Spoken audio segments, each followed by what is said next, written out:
Welcome back to Occasional Randomness. I'm your host, Eric Scott, and joining me, as always, is my fellow co-host, somebody who loves seafood, Jason Johnson. Yep, I love it so much, there's no way I'm sharing. Which, given what we learned today, is probably a good thing. Yeah, so much for sharing is caring, right? Yeah. Well, based on the type of sharing we get, there's definitely some caring going on, but we'll get to that. Yeah. Unfortunately, we'll get to that here.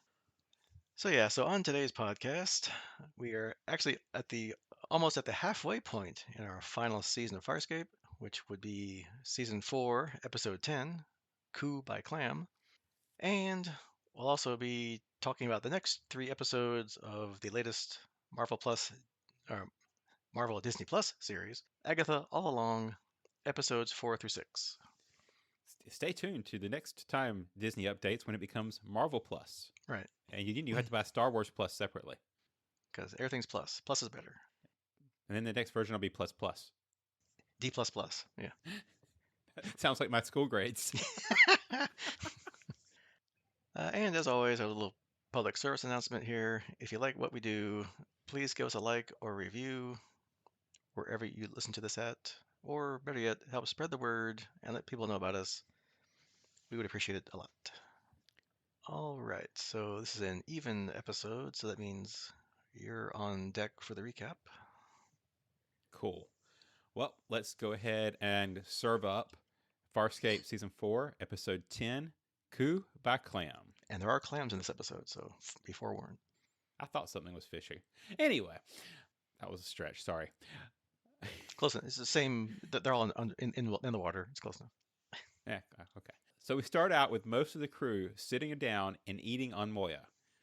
No crackers were present. No, they don't matter. They don't matter. That reference is never going to get old.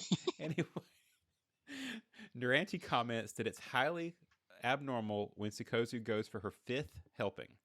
Apparently, an advantage of only eating 10 times a cycle. Suddenly, Dargo and Naranti get a visible purple flush to their faces. Pilot calms Dargo, ready to relay a message from Moya, but Dargo cuts him off, having heard it before. They know that she thinks this planet is a pit, an outpost of nothing. Their food is overcooked, undercooked, and not worth cooking.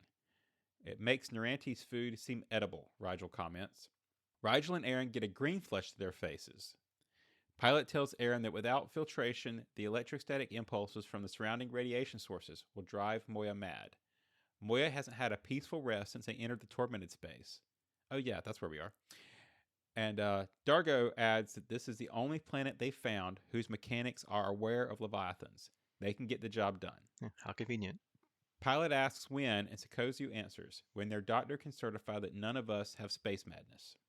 The doctor, Toomey, is preparing some device when John brings in Scorpius. Toomey says that Scorpius has already been certified free from the dementia, but his Scaran ancestry disqualifies him from visiting the planet. John asks if Toomey is sure Pilot told them Moya's hull protects from radiation. The doctor tells them that it's so feared that there are no exceptions. Everyone is tested. He carries out the test as he sticks an implement up John's nose, promises it won't hurt a bit, just as John screams out in pain, his whole skull lighting up from within like a jack-o'-lantern. Which was funny. Yeah, that was a pretty good one. Chiana comments that all the food is Dren, and even Rigel agrees. John walks in, and Dargo tells him that if he'd scream off one more microt, he'd have won the pool. Is anything edible, John asks, and receives a no from Chiana and Aaron in unison. Sikozu and John both eat some spaghetti-like yellow food, and both has a visible flush of yellow through their faces. Dargo sneezes, and almost immediately, so does Naranti, again with a pink flush. Toomey comes in and says it was a pleasure meeting them all, and on the mention of food says that perhaps they'll find better nourishment down on the planet. Dargo says they won't be visiting the planet. As soon as the mechanic fixes their ship, they're leaving.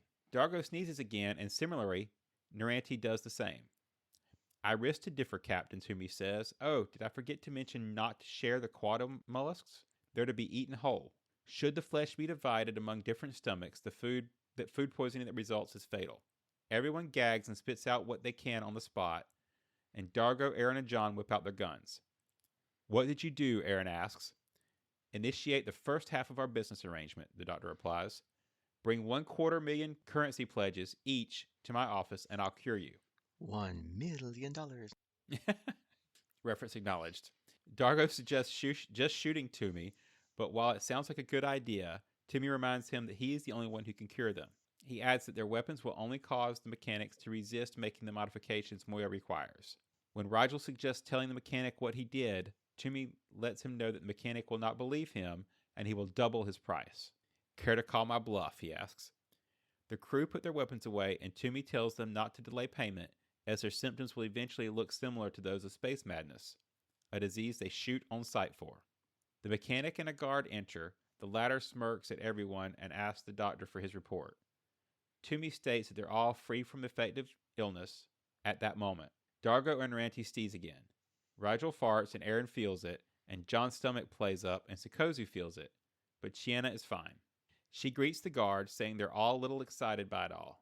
Dargo takes her aside and asks if she ate any mollusks are separate beings, which she didn't.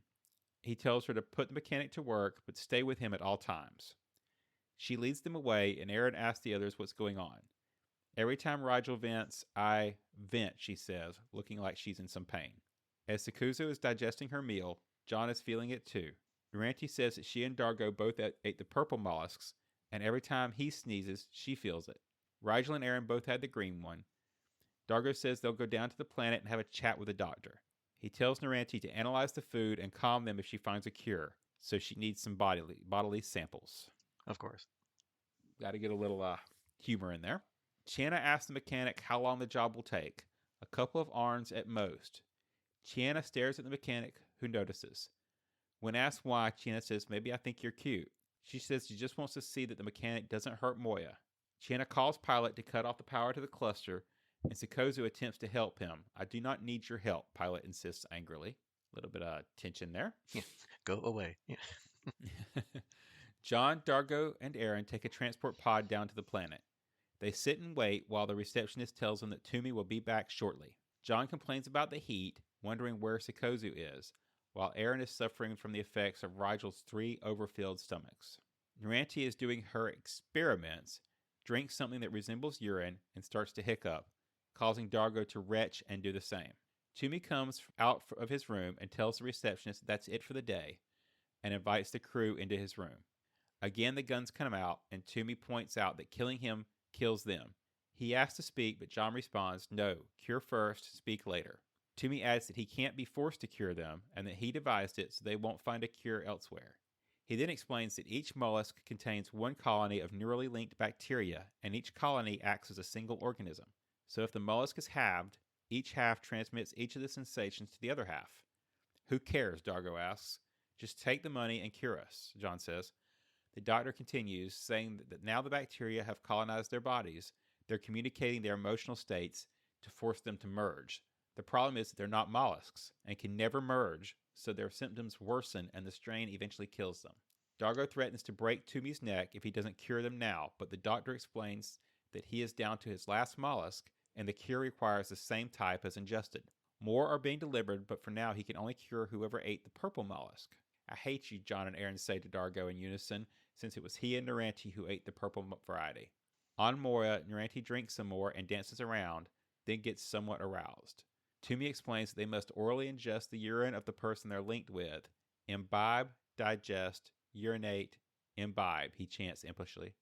Dargo's disgusted protest, I ain't drinking no old woman's urine, is cut off by his arousal. So Dargo goes and headbutts something to knock her out. Toomey continues to explain the cure and says that after ingesting the other's urine, you and the linked one must touch bare flesh so the bacteria can migrate. Dargo is not impressed and asks how much bare flesh exactly. He's relieved to find that hands will suffice. Yeah, thankfully, that's all we need. Oh, man. Can you imagine Rigel? Anyway, one more word of technobabble and I'm going to cut out your tongue, John interrupts. Dargo leaves to go to try out the cure, while Aaron assures Toomey that if he doesn't work, he's dead.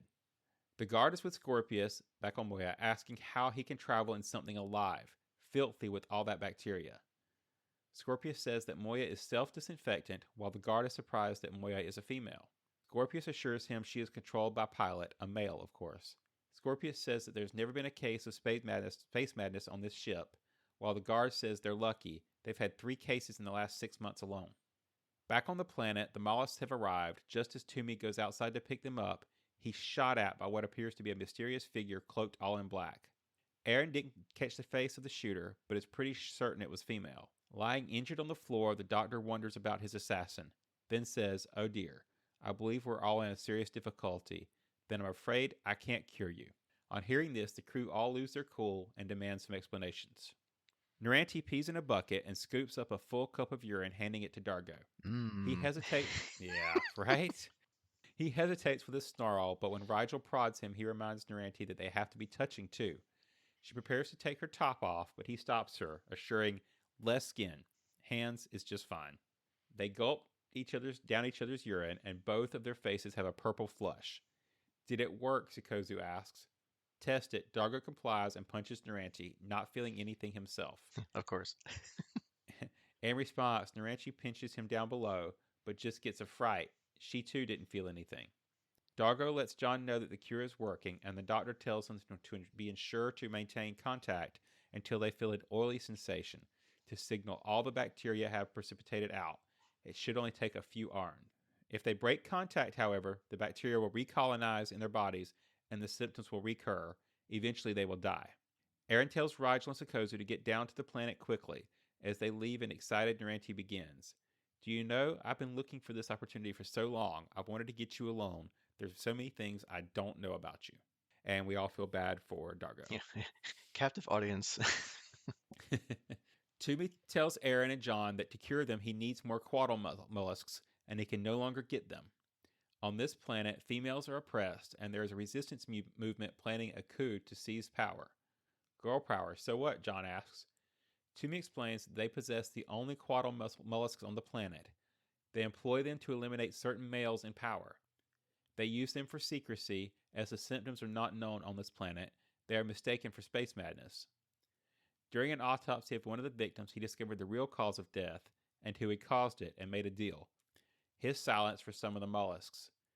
He assumes that their takeover attempt must be imminent, and that's why they're after him. They're perhaps afraid he'll expose them. He says he'll refund 2/3 of their money, but Aaron disagrees.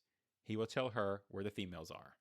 On Moya, Chiana grabs the mechanic up against the wall and realizes what she suspected. The mechanic is a female disguised as a man. She tells Chiana not to tell the guard or he'll kill her, and Chiana gets violent, saying she thinks the mechanic is there to spy on them and ensure they eat the mollusks.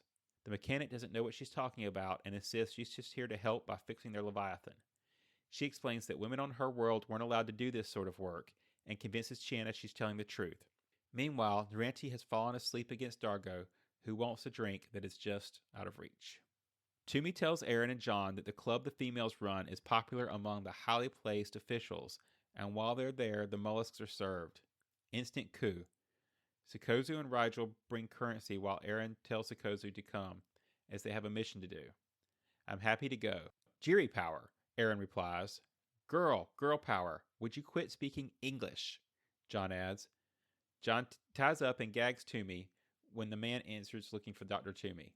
"He's tied up right now," John says, telling him to take a seat. Rigel comes out posing as the doctor, with his contraption on his head. What seems to be the problem? He tells the man to take off his clothes for some preventative bloodletting, shaking an onyx at him. Everyone can benefit from the removal of one excess bodily fluid or another. Rigel goes to take a closer look, and the man walks away somewhat suspiciously. As you probably would. Yeah. Yeah, I'd be running. Say, anyway. what now? Yeah. Sikozu and Aaron enter the club, where they're met by a woman who asks if they're looking for work. "We'd like to talk to Selva," Aaron asks. "Who?" the woman asks. "Your boss." Sikozu says they don't know her, but they have heard that she's trying to improve conditions on this planet for females, and they think it's a worthy cause. But it's a cause that requires much funding, so we'd like to discuss a business deal, says Aaron. The woman says they're not interested as more women arrive and surround them. When Aaron says they'd rather hear that answer from Selva, they're attacked from behind. Rigel and John feel the pain and are equally knocked about. "I think the girls are in trouble," Rigel exclaims. Sikozu and Aaron are tied up back to back, and they speak to Selva. After agreeing that they are not friends, Aaron says that she and Sikozu are here to buy something at whatever the price. Selva and another woman discuss whether they're telling the truth, but either way, they agree that Sikozu and Aaron must die. But killing them will only cure whoever they're linked with. But if they keep them alive, their partners will be drawn there, and they can be killed off at once. Rigel has a plan and brings John a purple dress, telling him to put it on.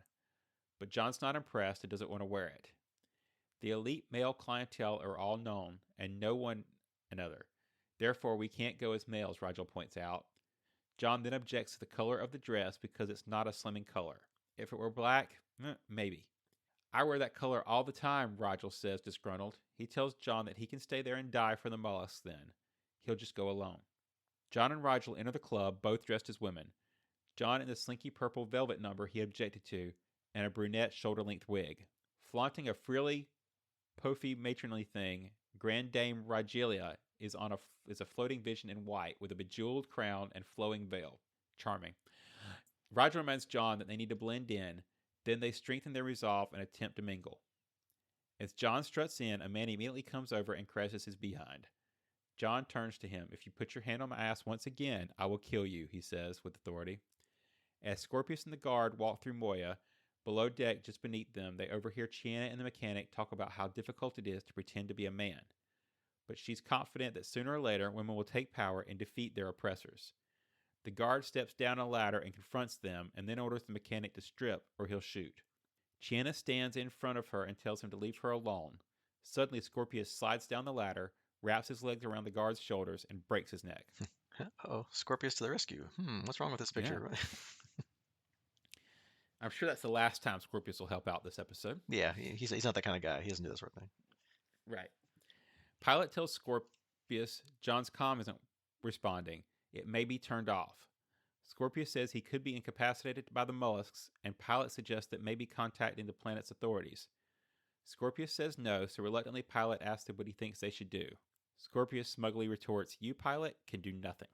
As Rigel sneaks about looking for the mollusks, a woman asks Selva if their partners have arrived. She says she can't tell, so she gives her 50 microts, then cut off one of the fingers that should give the partners away. John dances with the pawing man, who flirts in his ear with the right partner. He could do this all night. John desperately tries to convince him he's not the right partner. Rigel finds a room that looks promising, and indeed it's the room with the mollusks. The woman picks Aaron's hand, but Sikozu shouts, "Not her." Aaron kicks the knife out of the woman's hand, but they're soon suppressed. John feels the pain as he dances, arousing the suspicions of the man he's with. Sikozu says she volunteers, and despite Aaron's vocal objections, the woman cuts off Sikozu's fingers. Despite John feeling the immense pain, he grabs onto the man more tightly as they dance and manages to not be noticed by the females scanning the dance floor. John says he could use a drink, so the man takes him to the bar. The women report that it's either didn't work or they're not here yet, and while the man gets the drinks, John calms Rigel, who tells him he has the mollusks but can't find the girls. He says he's leaving as he's overwhelmed with dread. The mollusks are taking their toll. A woman suggests trying Aaron's finger, but another says she's in the final stages and she and her partner will die soon. Rigel leaves the rest to John and manages to escape and rushes back to the doctor. Yeah, of course. Why hang around and help anybody? I'm out of here. No, it's Rigel. Of course. So, surprise? Or No. Dame Rigel, or something like that. Scorpius has the mollusk and is thinking of an alternative when Pilot tells him consuming the mollusks is a risky plan. Scorpius is quite confident that once he's consumed the mollusks and joined with the others, he can endure their deterioration. Pilot says he's tried contacting them one last time, but again got no response. Meanwhile, Naranti is still lying asleep on a still thirsty Dargo, who has his chin pressed to her forehead, is attempting to reach a cup nearby, cursing under his breath. The mechanic finishes repairing Moya, and Pilot restores power, adding that it feels so much more quiet. The filter is working perfectly. Pilot is most impressed and thanks the mechanic. Chiana asks if she will be okay, and she says she got a name and identity change and she'll be alright. The man tells John he thinks his face is beautiful and has from the moment he saw him in the doctor's office. John attempts to say he lost a bet, but the man says there's no need to lie. If John does what he wants, he might not even arrest him. So what, dressing up is not a crime? John shrugs, but the man insists that dressing up is a crime, and impersonating a doctor is even worse. He asks who John's off-world friend is and where he is.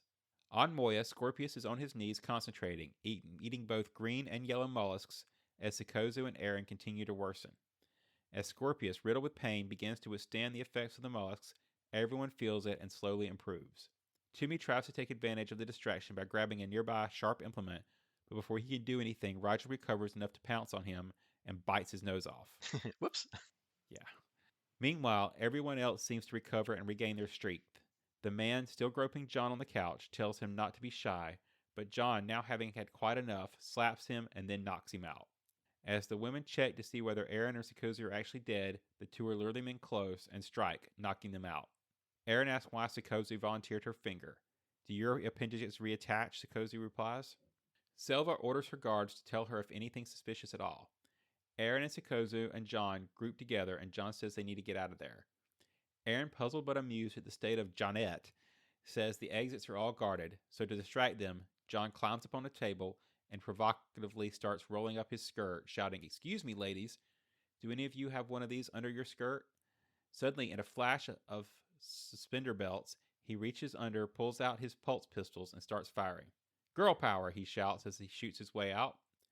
Rigel is gleefully torturing a gagging doctor, force-feeding him huge bowls of mollusks and threatening to leave the rest in the garbage for anything to come along and eat. Toomey begs for mercy, terrified at what he might be sharing his last moments of pain with, a multitude of vermin. Back on Moya, Naranti and Dargo have a purple gunk all over their hands, and Dargo tells the others the cure works. Naranti is fascinated with that goo and rushes off to analyze it. John asks how long they've been swigging each other's urine, and Dargo says forever, while Naranti says not long at all, only 3 arns. Rigel wants to eat, but Aaron, unhappy to be stuck holding his hand, assures him that he won't be eating anything until they're cured. Rigel brings up that Scorpius ate the mollusks, and Sikozu adds that it was to temporarily link them to override the symptoms. Without him, they'd be dead by now. Scorpius is seen up in his quarters, convulsing and vomiting up multicolored mollusk mush. All right, so a little bit of trivia from this episode. The club scenes were shot at a suitable dive bar in the Darlingest, however you pronounce that, area of Sydney. Ben Browder was whistled at as he walked from the trailers to the set when dressed as a woman. The script did not have Rigel biting off Toomey's nose, so I guess that was improvised. Yeah, I don't know how you ad-lib that, but Yeah, maybe it was really his. Anyway, the scenes at the nightclub with Crichton and Rigel were an homage to the classic movie Some Like It Hot. Browder was the one that suggested that Naranti have 3 colors of urine, all at the same time. great. Yeah, I didn't even notice that. I'm glad I did notice that. And the creature shop supplied colored KY jelly for Toomey's constantly dripping nose. One staff member was on hand at all times to refill it between shots. Pleasant. So what'd you think of this one, Eric? Yeah, this one has all the hallmarks of a Farscape episode, uh, that being a combination of gross, weird, and funny. And it did kind of move along 2 of our story or character plots that we've been having for a while, or actually a little bit. Moya gets something to help her survive Tormented Space, finally. And apparently, Scorpius is proving more of himself to the crew.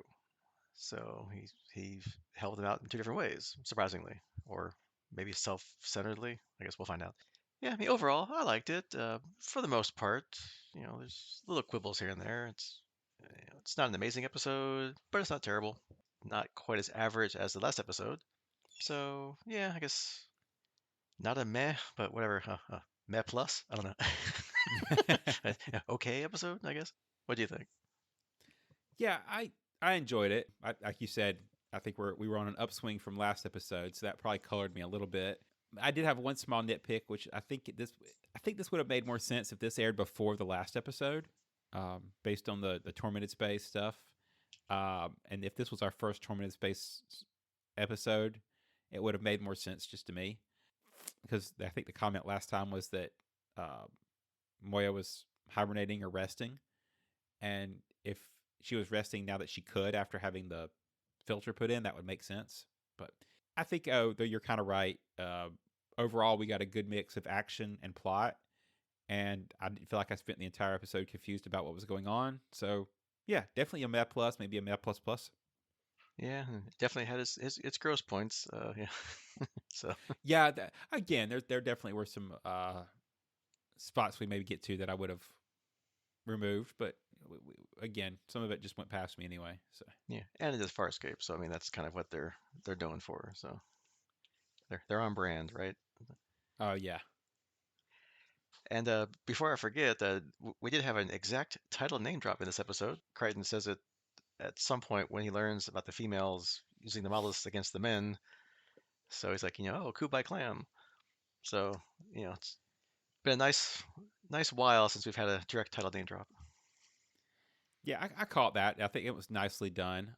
Maybe, and we'll get to this, I think, as we discuss through it. An interestingly complicated and odd part of the plot. I don't know why we needed all the extra second stuff going on, but yeah, yeah, they worked the name in adequately, so I liked it. It did exactly s- say what the whole episode was about. So, this time it wasn't a weird title and you had no clue what it was about.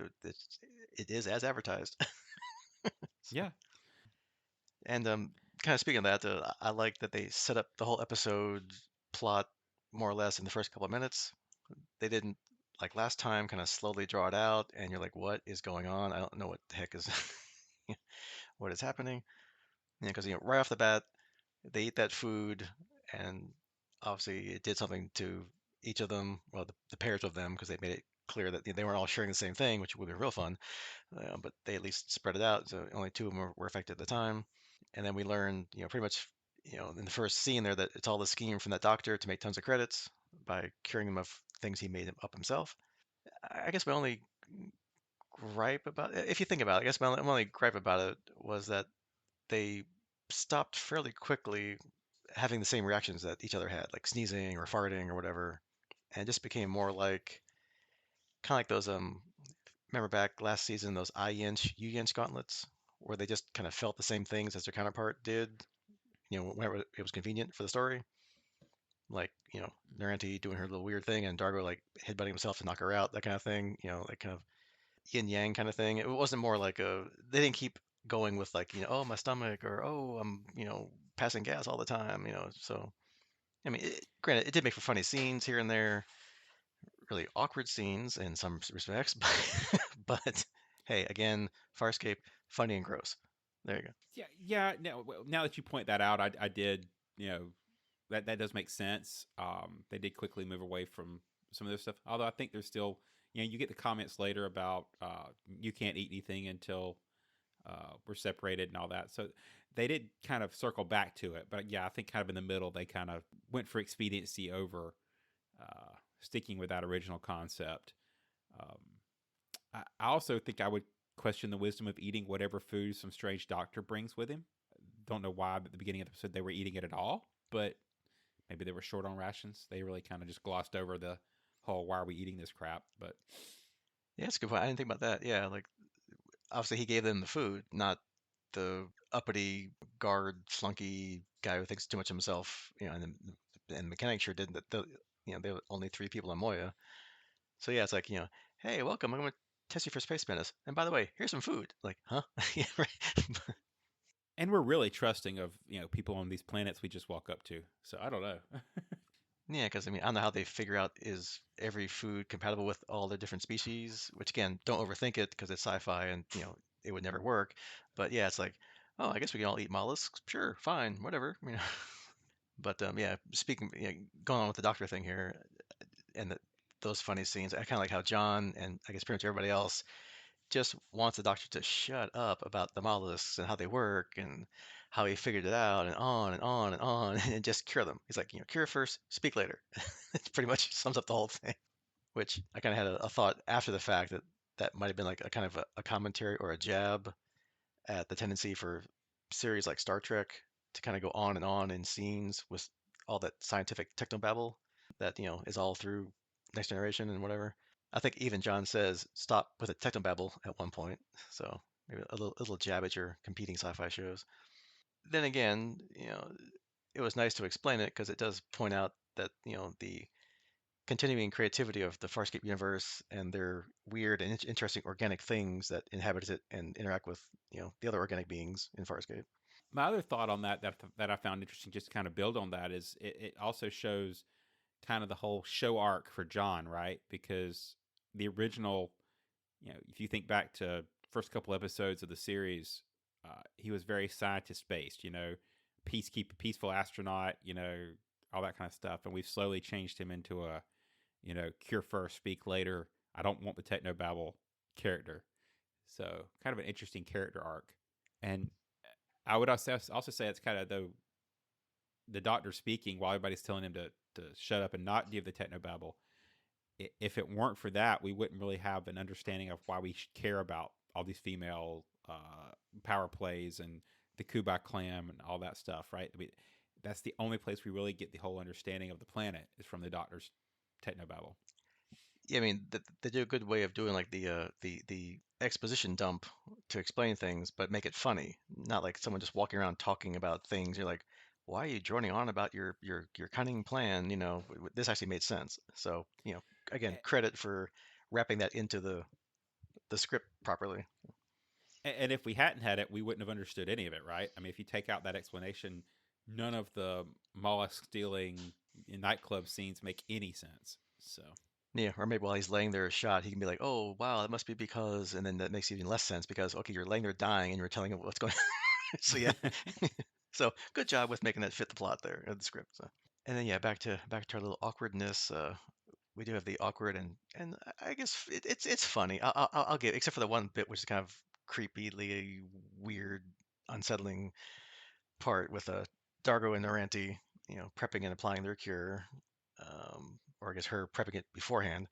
I was like, okay, I didn't need to see that, but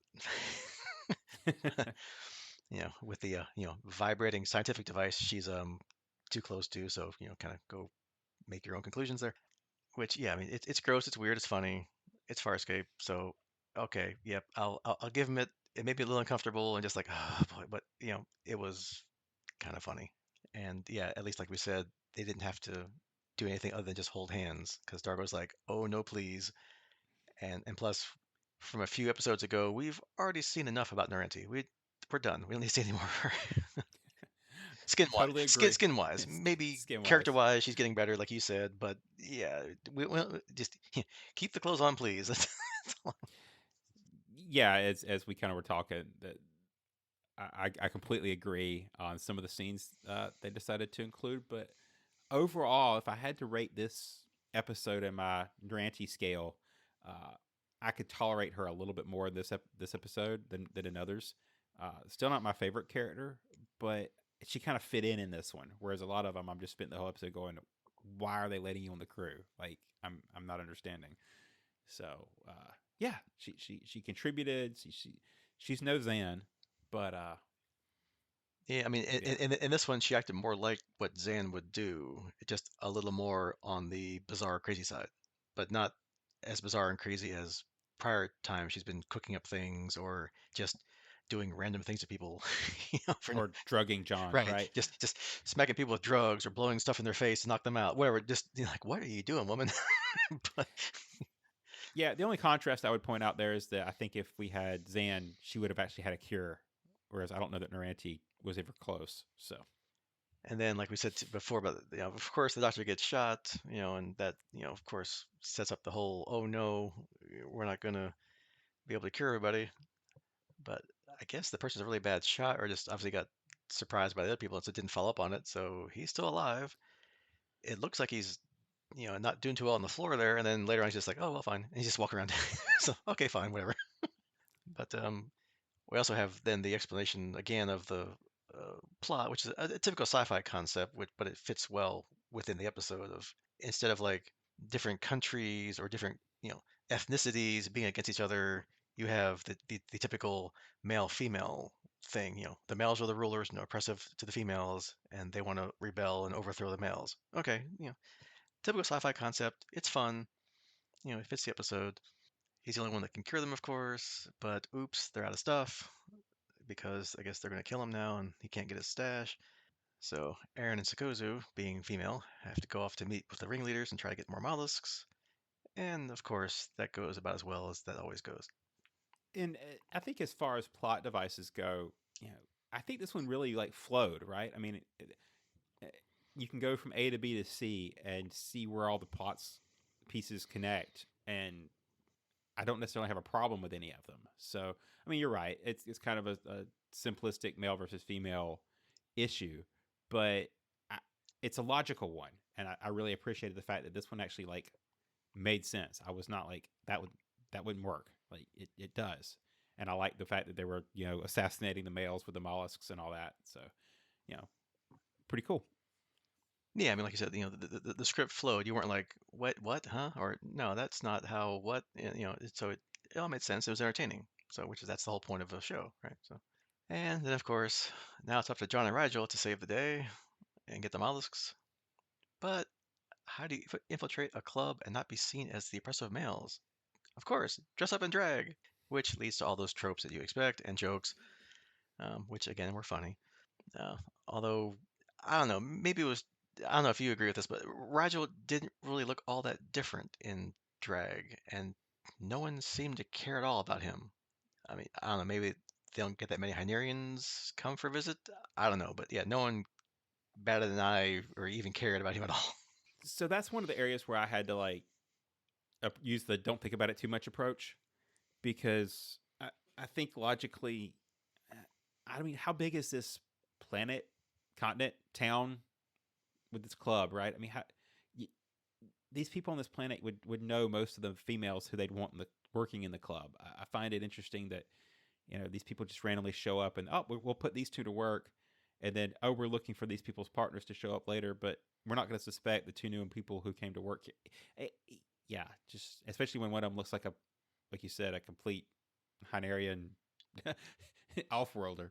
But yeah, Yeah, don't think about it. yeah, or obviously they're off-worlders coming and throwing money around or wanting to throw money around, but they know about the deal with the doctor, and he's shaking everybody that comes to the planet down to make money. So it's like they know what's going on. So it's like, yeah, no.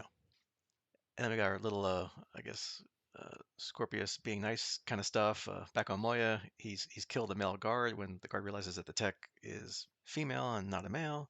So I guess that gets him some bonus points with Chiana, Pilot, and Moya for saving their bacon, so to speak.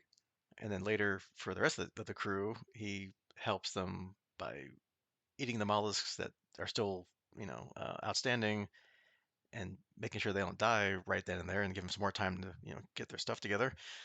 So I guess, Scorpio getting bonus points with everybody but Dargo and Ranty. So, although again, if you think about it, or too hard, at the end, all we see is him throwing up the mollusks he ate. It's like, well, shouldn't he have needed to hold the hands with the others? Like in this case, all remaining four people, since he ate both of them. Kind of a minor point, and nobody seemed to care at all that he's up there puking his guts out. So I don't know. Yeah, I think we were kind of thankfully in plot closeout at that point, so we weren't really focused on a lot of that. But it could have been probably cured with or solved with one quick throwaway line of something about his hybrid makeup lets him just contain the mollusks in part of his body and it expel the bacteria and the mollusks later by choice. Without having to go through the rest of it. It could have been kind of explained, but they just kind of were like, yeah, we don't care. It's Scorpy. Move on. Yeah, like the Scarens being like that they run hotter than normal people. Maybe that, yeah, He burned it eventually off. killed the bacteria. Even though it was reacting to him and he was suffering, but then eventually his body fought it off or something, whatever. But again, eh, didn't really affect the plot that much. But it's just kind of like yeah, hey, wait a minute. And also at the end, the doctor kind of gets force fed his own just desserts, so to speak, which is kind of funny. So I guess we won't know what happens to him. Everybody else gets cured. Moya gets her filter that now she can survive tormented space and not be all banged up like the last couple episodes. And that's it. Off we go. We don't care about it anymore, or we don't learn anything else about the gender war on the planet. It's going to keep on going. I guess obviously without the doctor making money off it any longer, because I guess he's probably dead. But who knows? Who cares? Our crew's safe. Next episode. Yep. Plot don't care. Yeah, we're done. Move along. Nothing to Nothing see to see here. here. Yeah. Anything else we didn't talk about or shouldn't talk about in this episode? No, not on my part. I think Map Plus Plus, pretty straightforward episode, and we'll see what we have next. Speaking of which, so we're gonna call an audible here, but usually this is where we say on the next podcast we'll cover the next Farscape episode plus other stuff. However, since the next season, or actually the first season of Skeleton Crew, maybe only season, dropped the other day, and we still, Hopefully, first season. yeah, and we still have Agatha to finish. So next podcast we'll do just Disney Plus, Agatha, and Skeleton Crew. But we'll tell you here what the next Farscape will be after that, because it makes sense to talk about that here versus on a podcast that has nothing to do with Farscape to talk about Farscape. So got all that? Great. Okay. So next time we do a Farscape, we will cover season 4, episode 11, the halfway point of the final season, Unrealized Reality. So playing our usual guessing game of what does that mean? Well, hopefully again it's about as clear as this episode title. So hopefully it's kind of something like Won't Get Fooled Again or Revenging Angel. Kind of sounds like an alternate reality episode or like a reality of what could have been, which might make it more like the Locket episode where Crichton and Aaron lived out decades together on a planet, but then really didn't when time reset. So that's my best guess. Well, I'll start out by saying I really like the phrasing of the title. Unrealized reality just kind of sounds cool. I think we're looking at a virtual reality technology based plot, kind of similar to what was the one where Chien and John got stuck in the game. Something kind of similar to that. That's kind of my plan is that we're going to be in a VR environment. John Quixote, yeah, that one. Yeah. Maybe more sci-fi than John Quixote. Yeah, I mean VR was the big thing back in the late 90s, early 2000s, right? So the big sci-fi concepts, right? Like that's when all the movies, not all the movies, but a lot of them are coming out. So this is also where I'll throw in that I hate they missed out on this episode's title that we just wrapped up being mollusks in space. But anyway, just doesn't have the same ring as no. But anyway, see previous maybe Muppet related yeah, titles. in space. Although we had Space Madness, so there you go. Yeah, not just madness, just space madness. Space madness. That's different than regular madness. It's space. All right, so that's your homework for eventually when we get to that point, maybe 2 podcasts from now. So next up here, we will discuss the middle third of season 1, maybe only season 1, who knows with these things. Agatha All Along, which would be episodes 4 through 6.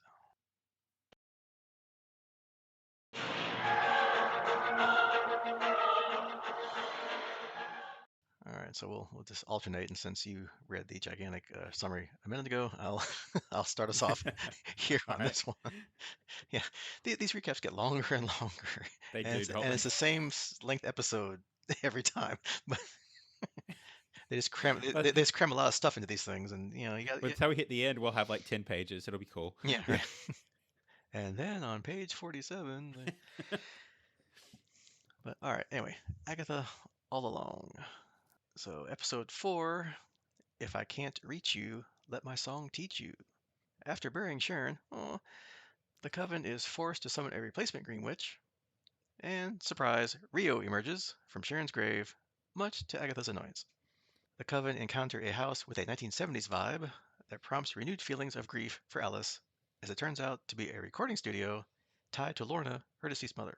In the recording booth, just as Rio playfully suggests to Agatha that they betray the others, that gets overheard by everybody in the recording studio, Teen accidentally plays the recording backwards, summoning a demon who is the source of the curse in Alice's family. To fight it, of course, the group has to play Lorna's version of the Ballad of the Witch's Road, which is revealed to be a giant protection spell on Alice, and Alice is able to eventually kill the demon when they finish the song. As the coven leaves the house, they notice that Teen has been severely wounded during that trial. Back on the road, Jen is able to heal Teen's wound, saving his life. Later on, Lilia, Alice, and Jan bond, while Rio alludes to her past history with Agatha. Teen asks Agatha what happened to her son, but she does not answer. And then later, as Agatha tries to kiss Rio, Rio tells her that Teen is not her son. Which leads us into episode 5, Darkest Hour, Wake Thy Power. The Salem 7 arrive on the road and chase the coven, who evade them using makeshift broomsticks and fly. After being pulled back down by the road, they enter the next trial, which takes the form of a cabin with a 1980s vibe. The group uses a Ouija board and make contact with Agatha's mother Ev- Evanora, who was killed by her daughter in 1693, along with the previous coven, who were revealed to be the mothers of the seven. Warning the coven to leave Agatha behind, Evanora possesses her and attacks the group. Alice uses her powers to expel Evanora from Agatha, who proceeds to absorb Alice's magic. Teen, noticing another spirit's presence, stops Agatha by shouting its name, Agatha's son, Nicholas Scratch, but not before Alice dies. Agatha insists that it was accidental, but Teen lashes out at her as well as Lilia and Jen, who affirm that their goals are the same as Agatha's. The latter mocks Teen by stating that he is just like his mother. Angered, he magically forces Lilia and Jen to toss Agatha into a mud trap, then blasts them in as well. As the witches sink, a headwear similar to the Scarlet Witch's appears on Teen's head. Which then leads right into episode 7, Familiar by Thy Side. So in our flashback episode, William Kaplan, a teenager from Eastview, is celebrating his bar mitzvah where he encounters Lilia, doing like a palm reading kind of thing. Reading his palm, she sees something she does not disclose. She then casts that sigil on William to protect him, instantly forgetting who he is. The party ends, however, when the hex over in Eastview, remember that from WandaVision? Created by Wanda, begins to collapse. While driving past Westview, William apparently dies in a car accident, but at that moment, Billy Maximoff's soul enters William's body, resurrecting it. Quote unquote William struggles to adjust to life after the accident due to his newfound ability to read minds and his lack of memory of his life before the accident. We cut to 3 years later. William and his boyfriend Eddie are meeting with Ralph Boner, who used to be controlled by Agatha inside the hex. He was Agatha's husband, apparently. Fake husband in the hex. He tells them about what happened there and about Wanda and Vision's twins, Billy and Tommy, making William suddenly realize that, yes, that's who he is, Billy. Determined to use the Witch's Road to find his brother Tommy, Billy goes to Agatha and breaks Wanda's spell, which we saw in the first episode. Back in the present, Agatha escapes the mud pit and, realizing that the sigil has been destroyed, figures out Billy's goal and tells him that they must continue together along the road since he cannot control his power. All right, so that was a kind of fun little 3 episodes. And unfortunately, Sharon apparently is really dead, which was kind of too bad. She was kind of really funny as the quote unquote green witch with no powers at all. So, Yeah. Emphasis on the green and less on the witch. yeah, right. But again, as he kind of probably figured out that after the first episode, we were really meant to really have Aubrey Plaza here all along, which I guess Aubrey all along as our green witch. And of course, that brings more conflict and subtext than Sharon did. So I guess, there you go. Alas, poor Sharon. Yep. And I'm sure we're going to learn a lot more about our new green witch's motivation as we go, right? Yeah, I might mention it later, but she's just kind of disappeared at the that 6 episodes. Like everybody else got sucked into a mud pit, and where'd Rio go? Anyway, we might get to that. And yeah, with that the first one here, I kind of love the whole 70s vibe with the trial, like how each of them kind of has like a theme going. It's kind of cool. Which I think even before I saw that they were in like a house with a recording studio, they kind of were dressed like stereotypical like 70s glam rock kind of look, So I was thinking, oh, that's a weird thing, and then oh, recording studio. Oh, there you go. So yeah, then you knew it would be a magical musical episode, magical mystery tour. I don't know, anyway, when we saw all that, and it's kind of fun that like kind of like the whole way they got to the Witch's Road in the first place was by singing a version of Alice's mother's song. So why not sing it again here to get out of it? Plus, we also learn more about Alice and her mom, like how they got, in the state that they're in. And apparently, the whole point, or at least the major point of that whole song, was to act as a protection spell to keep Alice safe from apparently this demon that's been cursing her and her family. So, more backstory, more cool stuff.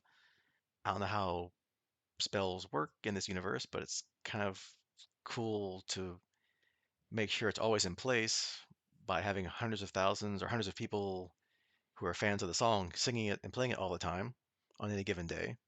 So, I mean, I'll give him credit that that's if you think about it, that's a pretty cool and smart concept to do. So, good job. So my favorite part of this show is the trials. I think I don't think I made much many bones about it, and I'll continue to probably beat to death that the characters never click with me. Maybe that'll change, but we'll see. But the actual concept of the and execution of the trials and the way we move from trial to trial, and like you said, this one has a 70s vibe, and the different feels to the trials and the little details are really well thought out. It's almost my version of Marvel's Ready Player One, where you get all the '80s throwback references Hmm. that kind of made the book cool. I think it's all the little details in these things that are cool. Like we're in a '70s uh, record studio thing, and you know we get a play the record backwards thing. You know, little things like that are just like, okay, that's cool. Oh, yeah, I didn't think about that. Yeah, the 70s was the big backward masking thing, playing records backwards to hear hidden messages, and Right. So they kind of take all those little details and amp them up, and I like that. That's what I thought was well done in this series. yeah, because it's almost also like kind of like a giant D&D campaign. Like you have your set pieces, like you're doing your module here, and then you're done with that. You move on to the next module, and you kind of go. And yeah, whoever's doing like the set dressing is got it nailed. I mean, between this one with the 70s vibe, next one with the 80s vibe. I mean, I don't know what's next, 90s if they keep going. I don't know, but it's kind of cool to see how they're crafting these trials and making it like just be totally different than the last trial. And yeah, apparently during this particular musical trial, I didn't quite see where Teen got hurt. Like I saw him do something like look at his side or pull something out or do something, and I didn't put it together. So I guess he must have been struck by some debris. I don't know if like when the demons showed up. I can't remember, did like glass explode or I can't remember, but I didn't catch it until the end when obviously he pulls out something and he's like bleeding and he falls over. I'm like, okay, well, oops, something happened. So, but in the end, hey, Jen is still useful and heals him up there, and he's all good to go. It's been a bit since I saw this episode, so but in I think I was the same as you. I don't really remember the details of it. Just it was more focused around Jen getting to heal him than on what actually caused the actual injury. Yeah, maybe it just wasn't just how they edited it, or just It maybe wasn't obvious. yeah, Yeah. or I was into the song and into like them moving around and trying to sing and whatever, and I just didn't notice if they were showing it, but whatever, it didn't matter. And then going on to the second of our three here, we get our Nazgul wannabes, the Salem Seven, catching up to them. It's kind of hilarious. We kind of get the backstory on witches flying on broomsticks and how stereotypical it is. So kind of funny. And then they fly, they're flying away like hundreds of feet above the road. And of course, one of them is like, "Wow, this is so easy, just doing this. How come we just can't keep flying above the road all this time?" And of course, as soon as you say it, that's the end of that. And the world pulls them back down, and they crash land on the road. The road wouldn't allow it as a nice answer to that question, right? But it does make you wonder what does the if the road's that controlling, what's the road actually want from them? Yeah, like What's it getting out of this? yeah, like is the road sentient, or is the road just again like its own magical construct with its own rules, and the rules are you must walk the road. But yeah, Yeah, I guess we'll find out as we go here. yeah, the way it's responding to comments and expectations is interesting. Hmm. And then once they crash, they go to the next house that pops up out of nowhere. And this time we've gone up a decade, and this house has the 80s vibe, which, of course, the big thing in the 80s, which I'll attest to, was the Ouija board. That was a big thing. I remember messing around with it in college in the late 80s. Really weird if it was actually working like it's working, or if it was the guys messing around and making it go to the letters. But either way, weird. I did it. I'm happy. I'm fine. I'm going to do it again. So, That explains so much. Anyway, yeah, yeah. I'm really possessed, Jason. No, but yeah, they did make a point, which I didn't think about at the time, but the game on the box, game in quotes, I guess, says that it's suitable for ages 3 and up. 3? Really? I mean, yeah, here, kids that can barely talk and walk, use something to summon spirits. What could possibly happen? So, but just remember, read the instructions and move on to goodbye when you're done. So you don't get possessed, kids. So, so we never had one of these. So I'm not. While I'm familiar with the concept, you just taught me something because I didn't know the goodbye thing. Sheltered childhood, I guess. But I did always find it interesting that made by Milton Bradley. That just like really like here you have Clue and Monopoly and Mousetrap and don't forget your copy of Ouija board. Okay. Yeah, I've always wondered what marketing genius, like, or what possessed somebody to come up with this concept and sell it to kids. It's like, how that marketing campaign go? But yeah, Spirited. yeah, it's a spirited discussion. But yeah, it's just anyway, yeah, it's like okay, sure, It had an occult following, so yeah. And I guess one of my gripes about this particular episode was how Agatha again is against doing the trial. Like she just absolutely does not want to put her hand on the Ouija board and move it around. Which, okay, I can see before, which made sense because she just wants to get on with it and get out of here and whatever. But it's like you have to do the trials to get to the next one. And this one, even more so because the longer you don't do what you're supposed to be doing, the sooner the Salem Seven, who are right behind you to some degree, is going to catch up to you. So, like, come on, move along here. Let's go. yeah. So I guess again, I'm trying to maintain a positive review of these episodes as we walk through them because I did overall like the design of the show. I think I'll say that it's the characters that I struggle with because I don't connect and like any of them. Right, like there's nobody I root for in this show, and I think this is a big part of it. The need for drama takes away from what I think people would actually do and how they would respond in a lot of these situations. It kind of is a results in a CW level, to pick on the CW channel level of drama and antagonism that takes me out of the story. So that's really my struggle with these shows is that there's drama for drama's sake that I just don't think, like you said, you're being pursued by the Salem Seven. Is now the time for you to do this or hash this out or act the way you're acting, or would you actually do something different? And that's a struggle I have. Yeah, which kind of leads to my next kind of point. Well, we'll get to that. But when you get the backstory kind of the Salem Seven, you know, we see the flashback where Agatha, or I guess the prequel role before the show is like reminding us that, Agatha was tied up back in the 1600s by her mother and her coven, and then she killed them to escape. And, they were the mothers of the seven. So, okay, backstory, great, fine. And of course, I guess the seven and Agatha's mother still want to kill Agatha for that. So, okay, yeah, makes sense, fine.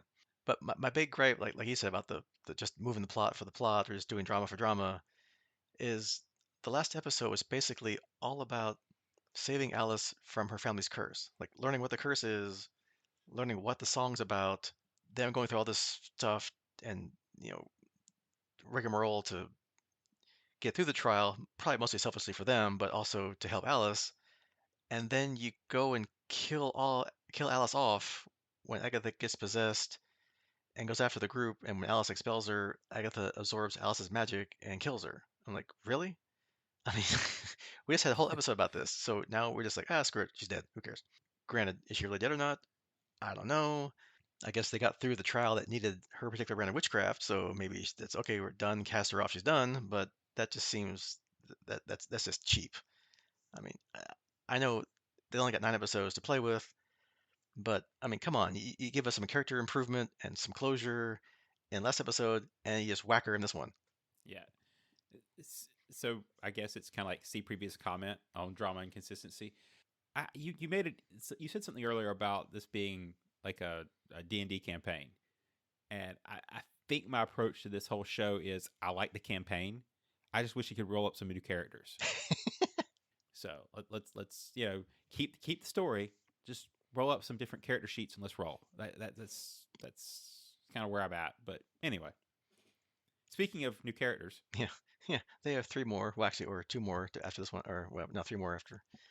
But yeah. So at the end of this one, before we get to the big flashback one, we finally reveal who Teen really is, as he forces all the witches that were left, except Rio. Rio, hello, Rio, where'd you go? Uh, into a mud pit burying them. So we learn, as I guessed, as I called it, he's the son of the Scarlet Witch because he got the similar little face mask. So there you go, visual evidence of law of conservation of characters. Like who could he really be that you already heard of and just not some totally strange thing out of the blue. So there you go. And then See, I was thinking he was really going to turn out to be the Vision, so that was a yeah, right, surprise. yeah.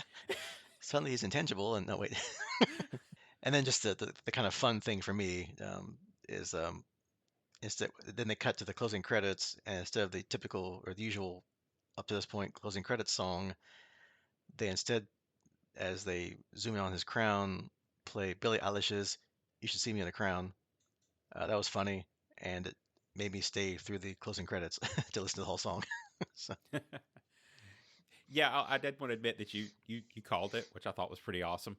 Unfortunately, I had it spoiled for me online beforehand, before I even got to this episode, so I didn't get a cool character call or reveal because thank you random Facebook article that had the spoiler in the title, so I couldn't skim past it quick enough.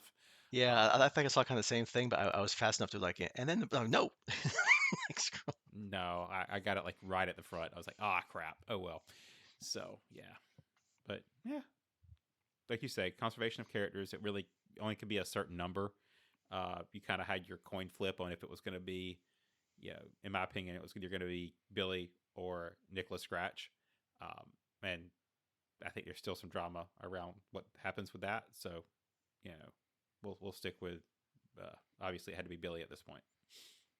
Yep, and then we get a kind of a departure, temporary reprieve from the witches road, and then the next episode is our flashback scene where we get the whole backstory on what happened with Teen, or now I should say William Kaplan, or Billy Maximoff, whichever, both, all three. Anyway, so he's just a normal teen having his bar mitzvah. They just happen to have a fortune teller tent thing at the party, which happens to be Lilia. Okay, fine, sure. We kind of learn that she's the one that put that sigil on him to try to protect him from something or somebody or whatever she saw, which maybe was him being possessed later, I guess, and trying to stop it, which I guess didn't work, or maybe she did it because somehow she saw like Agatha would have killed him if she knew who he was or something. I don't know. It wasn't really clear, but it does explain what happened. So okay, fine. Yeah, a little confusing, but at least it explains the what happened with the sigil part. Yeah, I mean, I guess the answer there is that it kind of makes you feel bad for William Kaplan, right? Because you kind of get introduced to him, and then he just dies and gets his body stolen. But um, so kind of bad from his viewpoint. Yeah. Uh, I I do think it's interesting that this format. I didn't go back and check the numbers of episode numbers, but it's interesting that this is very similar to what we got in shoot, what was the last Star Wars Acolyte, Yeah. where at a certain point during that show, they did a flashback and kind of explained what you've been kind of questioning, one of the big reveals all along, and you get this what happened in one episode from a different viewpoint, and so it's interesting to see that here where they almost use the same plot device, almost a similar part in the story arc. Yeah. At least it does fit that, there, it's not like a, why are you trying to cram this in, at this point. So it fits and it's good to learn. But yeah, I mean, I wasn't quite sure that Billy Kaplan wasn't Billy or William Kaplan wasn't Billy the whole time or something and just didn't know. But then it does that wouldn't have worked because at the same time over there in the hex field is, Billy living out his little life there. So they could have been in the same place at the same time. So Yeah, my understanding is that when they were driving, they saw that was when the final battle was going down in Westview, and at the point that Wanda brought down her hex and uh, the spirits that she had conjured for Billy and Tommy were dispersed, was the same time that William died, and that was why Billy was able to grab his body as he was quote dispersing. mhm. And then yeah, then we jump to 3 years later, and I guess Billy or William is trying to figure out what's going on. Like, why can he read minds? Why is he having all these weird things going on? I guess he tracks it back to all, of course, the weirdness that happened like right next door to with Wanda, and meets up with somebody who was uh, over there for however many years or whatever, the husband, quote unquote, of Agatha, or the guy being forced to play her husband, who tells him what really happened inside the hex, and just throw away for whatever reason. Wanda has two kids that just disappeared, and then that's when he realizes that he's one of them. He's Billy, and out there somewhere probably is his brother Tommy. Which, yeah, I mean, to your point, is Tommy? Did Tommy possess somebody else, or is he still floating around somewhere? We'll find out, I guess. So of course he knows he has to use the Witch's Road to get enough power to be able to find out where Tommy is. And apparently Agatha is the only one that can help him with that. So then we cut to kind of like flashbacks slash other points of view of episode one, where he goes to Agatha's house to try and free her from Wanda's spell, which is kind of fun. Always like seeing different angles and viewpoints of the same kind of story. And then the last couple of minutes, we cut to the present. Agatha claws her way out of the mud trap. Now the sigil's down, she knows who Teen is and why he's there, and doesn't actually kill him. So I guess Lilia's sigil thing worked. Maybe that's what she saw. So maybe that got around that point. And she says they have to work together and continue along the road. But then again, given Agatha's past little history here, maybe she's just using him to get her power restored at the end of the road, and then we'll try to double cross Billy at the end and absorb his magic, because kind of like Wanda by proxy. So get her revenge on Wanda by killing his son again or something. I don't know. Yeah. It seems like a lot of trouble for Agatha when she just really needs Billy to blast her with his power, right? I mean, that's Yeah, and then she gets absorb it and be off with it. but especially as powerful as he's seems to be, right? So, but uh, but then she needs him for a trial and doesn't want to sacrifice herself. So again, cannon fodder. yeah, which is interesting because technically he came as her familiar and not one of the original witches, so he shouldn't have a trial. So I don't know. We'll see how they do that. Um, Yeah, he wasn't part of the coven ring chanting the song to get into the road. So yeah, yeah, good point. I, I did want to flip back. Yeah, you were talking about Ralph from Westview, and I just wanted to comment that he was one of my favorite characters from the actual WandaVision show. If you go back and watch that, because he was kind of brought in originally, like referred to as Agatha's husband, just by name, but when they actually brought him in, he was Ralph Boner, and the funny part of that is he was the actor who played Pietro, the Quicksilver, in the X-Men movies. So they got a good crossing of the stream by bringing him in. So I really enjoyed that part of WandaVision. So seeing him again as the you know uh, mentally broken up character from years later just was awesome and one of my favorite parts of this show so far. So Yeah, because he's just like so unhinged and just so, I guess, still suffering from what PTSD or whatever from however many years he was subjected to it's that. like it's like a conspiracy theorist now. It's Yeah, now it's just like some giant conspiracy thing, even though it really happened, but it didn't, but it did. And yeah, that was hilarious. He's just so jazzed up, but he wants his money or get some tickets to come buy some tickets to come see him at his show. yeah, yeah. Like what He's on tour. what kind of show is this? That's questions you don't ask. Yeah, and that's probably why he's trying to sell tickets. Especially in a parking garage. Yeah, in the middle of the night, in the dark. Yeah, Yeah, so no. like yeah, all legit here, all above board. So yeah, all in all, it's the three pretty solid episodes. I like them all. Again, minor nitpick of why blow away Alice when he just you know solved her whole problems, but we'll see. No one's dead until they're dead. I mean, Sharon could come back. I don't know. No reason to, but hey, it could happen. So maybe Alice pops back up again. Rio just disappeared, so maybe she pops up again. I don't know what's going on. So, Yeah, yeah. Lots oh, lots of mysteries to solve in the last 3 episodes. yeah. People just tend to disappear from the road and suddenly show back up again. I don't know what that's about, but we'll find out. Anything else you want to mention or talk about that we didn't cover on these three? No, no. I think we walked through it, and like I said, we'll see how they wrap everything up into a nice. They'll definitely explain everything in the final three, right? Yeah, because, why have anything hanging around for like a second season, right? So just, wrap it all up in a nice little bow and be done with it. Right. Which I don't think we still know, right? If they're going to renew it for a second season, they haven't said anything. They haven't said anything. I've seen comments from the showrunners saying that they really had plans to have it be a trilogy of shows. You know, WandaVision into this one into the next one. So I don't know if it'll be a season 2 or if it'll be, you know, something something as the third part of the trilogy of shows, if that Mhm. makes sense.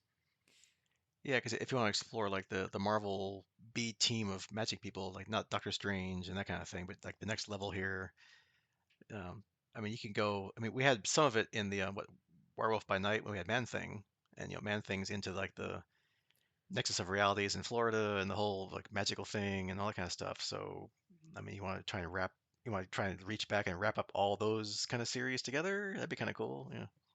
Well, and we did touch on the fact that I don't know if this has anything to do with anything, but that Jennifer is a Kale, and that ties in a lot with some of the dark Midnight Sun stuff. So Yeah, I mean, you probably can't bring in like Ghost Rider kind of thing, because that's kind of like next level, like not quite B level, not quite A level, kind of like in there somewhere. So yeah, you want to kind of bring them into this kind of thing. Plus, it's way too graphically CGI intense to bring them in. yeah, I mean, unless they pull a Mandalorian and move into a movie as a culmination of the like have the 3 series and then move it into a Midnight Suns movie or something, that'd be kind of cool.